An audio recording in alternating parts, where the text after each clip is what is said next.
निन्दालायक अनुगमन भइरहेछ। किन त्यो बुझ्नु पर्यो। हजुरहरूले के अनुगमन गर्नुहुन्छ? आएर सोझै लेख्नुहुन्छ, त्यसबाहेक त केही छैन नि। तपाईँको अनुगमन पुरै फिटुलो छ। हजुरले अनुगमन यसरी गर्न मिल्दैन नि। कसरी गर्नुपर्छ हजुर आएपछि यहाँ फार्मासिस्टहरू होइन उपस्थिति छ कि छैन, व्यवसाय गर्ने उपस्थिति छ कि छैन, त्योहरू कसले हेरविचार गर्ने? हामीले हेरिरहेको छौँ। अहिलेसम्म कतिवटाले समात्नु? हजुरको नाम के हो भन्नुहोस् त? हजुर कार्ड देखाउनु नागरिकता प्रति छ यहाँ छँदैछ नागरिकता आधारमा त सबै दिएकै छ। नागरिकता पनि त्यसमा फोटो हो। अनि यहाँ पुरानो फोटो हुन्छ कि तालिम छ, तालिम गरेछ, त्यो व्यक्तिले विदेशमा नभएको चलाइराखेको छ।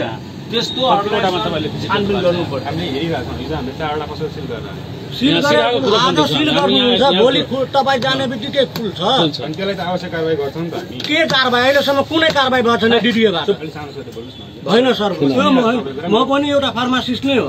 हजुर बुझ्नुभयो नि सर।